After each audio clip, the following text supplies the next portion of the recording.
In a world where bullets miss,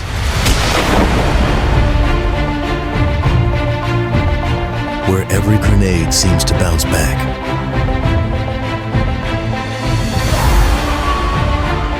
where every revive ends in an instant death, one gamer will rise. And maybe, just maybe, stop reloading every 5 seconds. Or maybe not, but let's at least try. Here's 5 things you're doing wrong in Battlefield 6.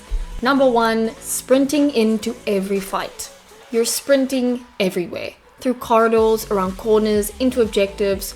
You are not training for a Battlefield triathlon, okay? Slow down. Why is this important? Well, when you sprint, your gun isn't ready to fire. There's a delay before you can ADS, and during that delay, your accuracy will tank. The first few bullets you shoot after sprinting unfortunately fall victim to bloom. So while you're busy catching your breath from that Olympic level sprint, the other guy who's already aimed in, well, he's already painted your name on the kill feed. So why do so many of us fall victim to this habit? Well, a lot of players come from faster shooters like Call of Duty, where sprinting is less punishing. But Battlefield 6's gunplay system rewards timing, positioning, and first shot accuracy. Sprinting constantly means your weapon's ready state keeps resetting, so you're never in full control when a fight starts. So how do we fix this? First of all, stop sprinting into danger. Instead, slow your movement as you approach corners, open areas, or common areas of combat. Use a tactical sprint only when traveling between cover, not while entering it. But if you really want to move more aggressively, utilize smoke or cover to ensure you can close distance safely. Secondly, pre-aim before you peek. Aim down sight before you expect contact and not after. Lastly, crouch or strafe as you enter combat. This keeps your weapon accurate and ready, meaning those vital first shots are more likely to strike true. Number 2, reloading after every kill. So you take out one enemy and your brain instantly goes, reload, now, immediately, it's law. And while your character's busy doing a dramatic mag swap, another enemy shows up.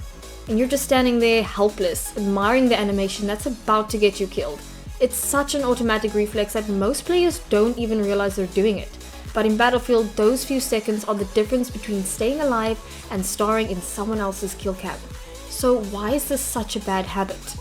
Well, when you reload mid-fight, you're basically frozen. You can't shoot, you can't aim, you can't even panic properly. And in Battlefield 6, fights move fast. That one bad reload is all it takes to send you right back to spawn. How do we fix this? Firstly, make sure you're regularly checking your ammo count. If you've still got 20 plus rounds left, trust me, you're good to go. I know it feels wrong, but you need to break the reload habit. When you actually do need to reload, make sure you find some cover. No reloading in an open area and definitely not in the middle of a capture zone. It's also important to make sure you're always carrying a reliable sidearm. That way, when you run dry, swap, don't reload. It's faster, safer, and it keeps you in the fight. Number 3, not tweaking your settings.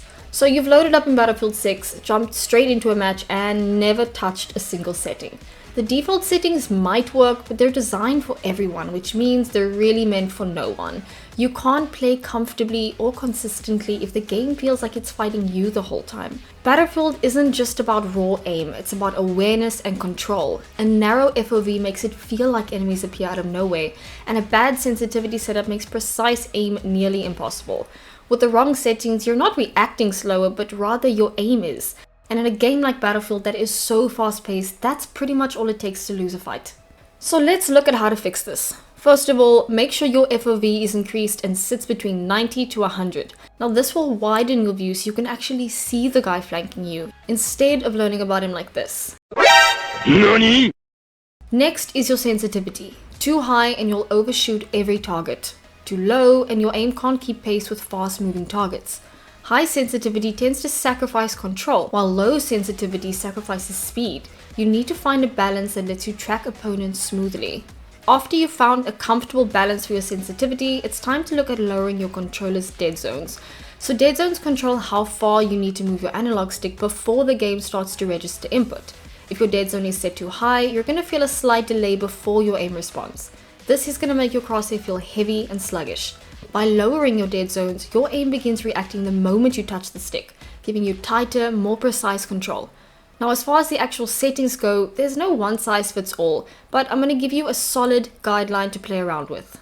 So looking at the right stick, the default is set to around 10 to 15%.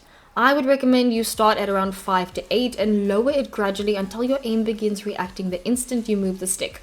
If your aim starts drifting on its own, bump it back up by 1 to 2%.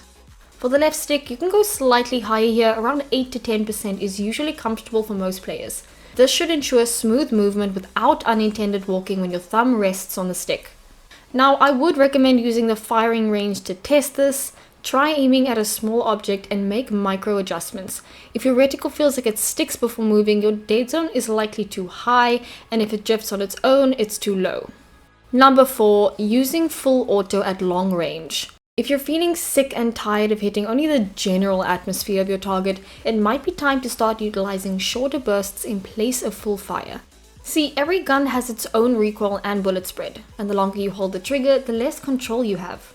Now this is great up close, you're dumping bullets into a 10-foot radius, it's fine. But at range, it becomes less about accuracy and more about firing hopes and prayers. So to fix this, start firing in short bursts. This will keep your recoil in check, ensuring you not only land more shots but also conserve more ammo. And to take it up a notch, you might consider using some form of recoil reducing attachments such as compensators or grips to help your weapon behave better. So to recap, within 15 to 20 meters, full auto is a great option, but beyond that, start utilizing those shorter bursts to maintain your accuracy. Number 5, playing every class like Assault. Battlefield 6's class system is designed so that every role contributes something important, but a lot of players tend to ignore that. More often than not, you'll find medics skipping revives, engineers are chasing kills instead of keeping vehicles alive, and while the mountainside is lit up like the Hindu festival of Diwali, not one of those snipers are actually doing any spotting. When every class is played like Assault, the team loses balance and coordination. It might feel effective in the short term, but it limits your squad's overall impact and significantly reduces your potential and XP. Luckily, the fix for this is pretty simple. If you're a medic, revive your teammates when it's safe, make sure you throw your medpacks, and understand that you are not a one-man army. Playing your role effectively will mean you'll be earning heaps more XP than you would from random kills. Now if you're a support, make sure you're dropping your ammo packs as often as possible. It's easy XP, and I promise you your teammates will be silently thanking you when they don't have to respawn just to refill their ammo. As an engineer, stick close to vehicles and use your tools whenever possible. Repair those tanks, drop mines, or run anti-vehicle launches. As an engineer, you have the power to make or break a match. And lastly, as a recon, make sure you're not only padding up your headshot compilation, but also spotting enemies and placing down those coveted respawn beacons. Now this is just 5 of the most common mistakes I see players making in Battlefield 6. And honestly, they're just a few of many. If you want me to cover more of these, please feel free to let me know in the comments and I'll be sure to put up a part 2. Thank you so much for watching. As always, if there's any other videos you'd like me to make, drop a comment below. Don't forget to like and subscribe, and I'll see you in the next one.